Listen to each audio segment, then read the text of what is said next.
Hello student, welcome to knowledge nest.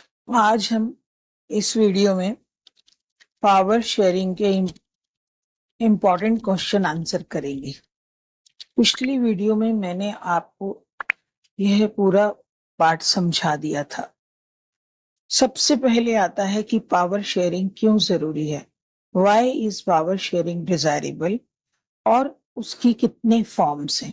Power sharing क्या है? Power को शेयर करना डिफरेंट ऑर्गन्स में, डिफरेंट लेवल पर, सोशल ग्रुप्स में, पॉलिटिकल पार्टीज में, ये पावर शेयरिंग होता है। और वे जरूरी क्यों है? तो इसके दो रीजन है। एक है प्रूडेंशियल रीजन।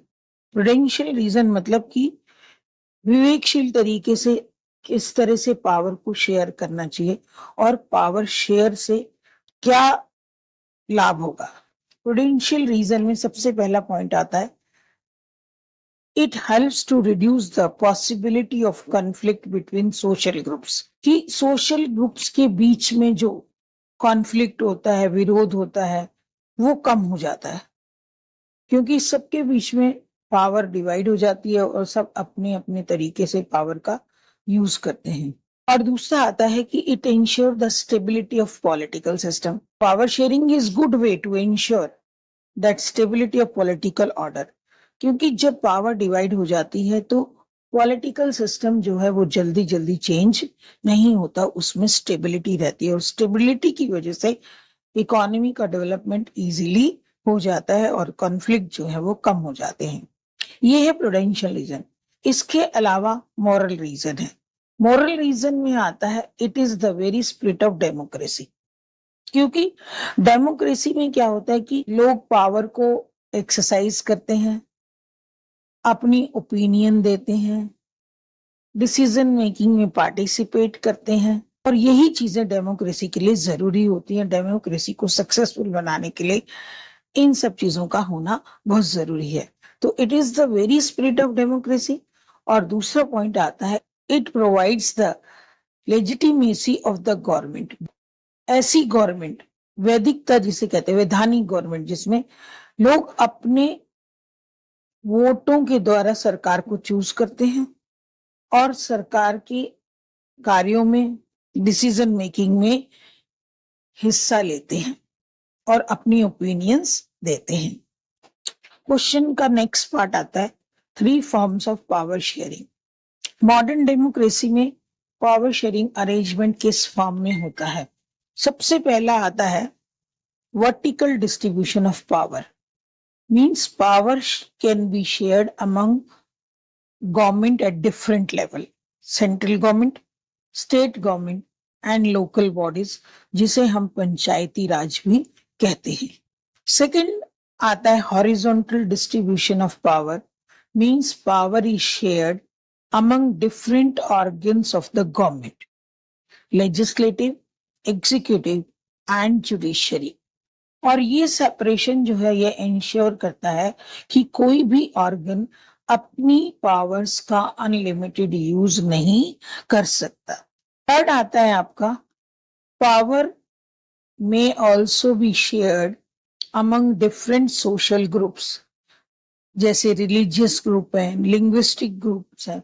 और इसका सबसे बड़ा एग्जाम्पल आता है community government in Belgium. Next आता है पावर शेयरिंग का, power sharing among social groups, pressure groups and political parties. क्योंकि डेमोक्रेसी में जो लोग हैं उनको यह फ्रीडम होती है कि वो अपनी मर्जी के नेता को चुन सकते हैं। ये 4 फॉर्म्स ऑफ पावर शेयरिंग है, vertical, horizontal, among different social groups and political parties, pressure groups and movement. Next question आता है कि highlight any 3 measures adopted by the Belgium government to accommodate regional and cultural diversity। और Belgium government ने ethnic problem को कैसे solve किया? क्योंकि Belgium एक ऐसी कंट्री है जहां पर टोटल पॉपुलेशन का 59% लोग जो है वो डच भाषा बोलते हैं, 40% लोग फ्रेंच बोलते हैं, रिमेनिंग जो है वो जर्मन बोलते हैं। और जो इसकी कैपिटल है ब्रुसल, उसमें 80% लोग जो है वो फ्रेंच बोलते हैं, 20% लोग जो है वो डच बोलते हैं। इससे इन तीनों भाषाओं की बोलने वाले लोगों के बीच में कॉन्फ्लिक्ट हो गया। इसको सॉल्व करने के लिए बेल्जियम गवर्नमेंट ने क्या किया, ये क्वेश्चन है। सबसे पहला पॉइंट आता है कि 1970 एंड 1993 में बेल्जियम गवर्नमेंट ने 4 बार कॉन्स्टिट्यूशन में अमेंडमेंट लाए ताकि सब लोग मिलकर एक ही कंट्री में रह सके। कॉन्स्टिट्यूशन में क्या बताया गया, नेक्स्ट पॉइंट आता है, equal number of Dutch and French speaking ministers in centre. Centre में जो डच और फ्रेंच स्पीकिंग मिनिस्टर्स हैं वो दोनों बराबर होंगे, चाहे डच बोलने वाले कम हो ज्यादा हो या फ्रेंच बोलने वाले ज्यादा हो या कम हो, सबको इक्वल रिप्रेजेंटेशन दिया जाएगा। Wide power to state government. State government are not subordinate to the central government. Brussels जो बेल्जियम की कैपिटल है, जहां पर 80% लोग जो हैं वो फ्रेंच बोलते हैं, 20% लोग डच बोलते हैं। तो ब्रुसेल में सेपरेट गवर्नमेंट बनाई गई जिसमें दोनों भाषाओं की कम्युनिटी को इक्वल रिप्रेजेंटेशन दिया गया। थर्ड टाइप ऑफ गवर्नमेंट बनाई गई जिसे कम्युनिटी गवर्नमेंट कहा गया। वह गवर्नमेंट इलेक्ट कैसे हो रही थी, किसी भी एक लैंग्वेज के लोग, चाहे वो डच हो, फ्रेंच हो, जर्मन स्पीकिंग हो, no matter where they live, उनके द्वारा यह सरकार इलेक्ट की गई थी। और इस गवर्नमेंट को क्या राइट था, इस गवर्नमेंट को पावर थी regarding cultural, educational and language related issues. तो इस तरह से बेल्जियम सरकार ने अपने एथनिक प्रॉब्लम को सॉल्व किया, या आप कह सकते हैं कि रीजनल और कल्चरल डाइवर्सिटी को एकोमोडेट किया ताकि सभी भाषा के लोग एक कंट्री में बिना किसी कॉन्फ्लिक्ट के मिलकर रह सके और देश की यूनिटी बनी रहे। इस चैप्टर में हमने बेल्जियम और श्रीलंका के बारे में पढ़ा था। अब नेक्स्ट क्वेश्चन आता है कि Sri Lanka, how majoritarianism resulted in social tension in Sri Lanka. क्योंकि श्रीलंका में मेजॉरिटेरियनिज्म अडॉप्ट किया गया था, जिसकी ज्यादा मेजॉरिटी होगी, क्योंकि वहां सिन्हालास और तमिल्स रहते हैं, तो सिन्हालास जाति के लोग ज्यादा थे, तो इसलिए उन्होंने सिन्हाला जाति के लोगों को ज्यादा अधिकार दिए, जो एक समस्या बन गई श्रीलंका के लिए। सबसे पहले मेजॉरिटेरियनिज्म का अर्थ क्या है, it means that the majority community rules the country and ignores the needs of minority. Minority में कौन थे वहां पर, तमिल्स, श्रीलंकन तमिल्स उसके अंदर आते थे। सिन्हालास ज्यादा संख्या में थे, इसलिए सिन्हालास की गवर्नमेंट थी। In Sri Lanka the Sinhala community was in majority, और वो जो पॉलिसीज बनाते थे वो इंपॉर्टेंस किसको देती थी, सिन्हालास को, और तमिल स्पीकिंग लोगों को कोई भी इंपॉर्टेंस नहीं दी जाती थी। Sinhala was made the only official language, official language भी सिन्हाला रख दी गई। तमिल पीपल को कोई भी राइट नहीं थे, कोई एजुकेशन राइट नहीं थे, और दूसरे जो सिन्हालस जिस राइट्स को एंजॉय करते थे वो कोई भी राइट उनको नहीं थे। नए कॉन्स्टिट्यूशन के अंदर बुद्धिज्म को ज्यादा इंपॉर्टेंस दी गई थी, स्पेशल स्टेटस दिया गया था। तो इससे तमिल लोगों को लगता था कि उनको इग्नोर किया जा रहा है और उनको उनकी इंसल्ट की जा रही है, इसलिए उन्होंने इक्वल राइट्स के लिए डिमांड की सरकार से, पर सरकार ने उस डिमांड को सुना नहीं, जिससे कॉन्फ्लिक्ट पैदा हो गया। तो इसकी वजह से प्रोटेस्ट किए तमिल्स ने, वायलेंस हुआ और सिविल वार हुई, और country faced big problems, fight हुई, आपस में सब लड़ने लगे, लाखों लोग मारे गए, और देश में काफी समय तक अशांति रही, आपस में लड़ाई चलती रही दोनों ग्रुप्स के बीच में। और अब इस लड़ाई का एंड जो हुआ वो 2009 में हो गया था। नेक्स्ट क्वेश्चन आता है आपका कि sharing of power makes a country more powerful and United कैसे। क्योंकि पावर शेयर करने से हमने पढ़ा था कि पावर शेयरिंग के दो रीजन है, प्रूडेंशियल रीजन और मॉरल रीजन। स्टेबिलिटी रहती है, पॉलिटिकल स्टेबिलिटी रहती है, और हमने पढ़ा था इसके बारे में सभी लोग अपने, चाहे वो पॉलिटिकल पार्टीज हो और डिफरेंट ऑर्गन्स हो, डिफरेंट लेवल ऑफ गवर्नमेंट हो, सब अपनी अपनी पावर्स को अलग अलग एंजॉय करते हैं, जिससे कॉन्फ्लिक्ट जो है वो रिड्यूस हो जाते हैं। और करके क्वेश्चन है, power sharing is very spirit of democracy. कोई भी क्वेश्चन इनमें से आता है तो उसका आंसर आपका सेम है, और ये बात बिल्कुल सही है कि power sharing is the true spirit of democracy. कैसे?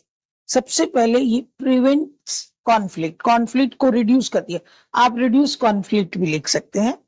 तो क्योंकि पावर शेयर हो रही है डिफरेंट ग्रुप्स में, पॉलिटिकल पार्टीज में, सोशल ग्रुप्स में, तो हर कोई उसमें ऐड हो जाता है। इससे क्या होता है कि वायलेंस और जो फाइट है वो जो है वो अवॉइड हो जाती है।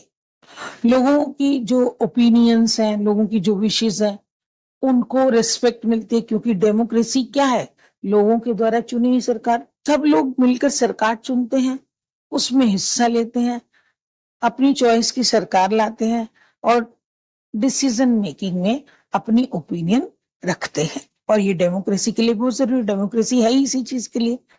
प्रमोट यूनिटी, पावर शेयरिंग से डिफरेंट ग्रुप्स में, ऑर्गन्स में, डिफरेंट लेवल ऑफ गवर्नमेंट में और लोगों में यूनिटी की भावना पैदा होती है, क्योंकि सबका पावर शेयर जो होता है वो फेयर होता है। कोई भी ये नहीं सोचता कि उसको हिस्सा लेने का अधिकार नहीं मिला। इससे क्या होता है कि सब में आपस में, डिफरेंट कम्युनिटीज में एक दूसरे के प्रति विश्वास पैदा हो जाता है और वो सब मिलकर रहते हैं। नेक्स्ट पॉइंट आता है बैलेंसेस पावर। क्योंकि पावर शेयरिंग लेवल में, ऑर्गन्स में, सब में होती है, तो कोई भी एक ग्रुप अपनी मनमानी नहीं कर सकता, उसका मिसयूज नहीं कर सकता। अगर वो करेगा तो लोग उस सरकार को जो है वो हटा देंगे। तो पावर शेयरिंग इस तरीके मिसयूज को स्टॉप करती है। सो पावर शेयरिंग इज, इन सब बातों से हम कह सकते हैं कि पावर शेयरिंग जो है बहुत इंपॉर्टेंट है, क्योंकि ये देश के अंदर पीस लाती है, फेयरनेस लाती है और यूनिटी लाती है। नेक्स्ट क्वेश्चन आता है, what do you mean by system of the checks and balances in a democracy? Check and balances का मतलब होता है कि जब पावर डिफरेंट ऑर्गन्स में और डिफरेंट लेवल पर डिवाइड हो जाती है, तो हर लेवल, हर ऑर्गन एक दूसरे के काम को देखता है, उसको क्रिटिसाइज करता है, तो वो ऑर्गन या लेवल फिर अपने काम में उस हिसाब से जो है वो चेंजेस लाता है, इंप्रूवमेंट लाता है। The system of check and balances means that no one organ of the government become too powerful. All organs of the government keep a check on each other. एक दूसरे के काम को देखते हैं। तो गवर्नमेंट के तीन ऑर्गन हैं आपके। लेजिस्लेचर क्या करता है? कानून बनाता है। एग्जीक्यूटिव क्या आता है? गवर्नमेंट चलाता है। और जुडिशियरी, जिसमें आपके कोर्ट्स आते हैं, वो जस्टिस देता है, वो न्याय करता है। उसके बाद क्या आता है आपका? Each organ checks the power of the other to make sure no one misuse power. अगर एक गलत करेगा ऑर्गन तो दूसरा उसको करने से स्टॉप करेगा, क्योंकि वो उसको क्रिटिसाइज करेगा। तो इससे क्या होता है कि इससे डेमोक्रेसी जो है वो प्रोटेक्ट रहती है, डिक्टेटरशिप को कोई स्थान नहीं मिलता, और इस तरह से पावर में बैलेंस रहता है। The system of checks and balances क्या करता है? Keep to democracy very strong by making sure कि पावर जो है सभी के बीच में प्रॉपरली शेयर्ड हुई है और प्रॉपरली यूज हुई है, कोई भी उसका मिसयूज नहीं कर सकता है। इसके अलावा बच्चों, अगर कोई और क्वेश्चन आप चाहते हैं तो आप कमेंट बॉक्स में लिखिए, उसका आंसर दिया जाएगा। वीडियो अगर पसंद आई है तो ज्यादा से ज्यादा शेयर करें, लाइक करें और चैनल को सब्सक्राइब करें।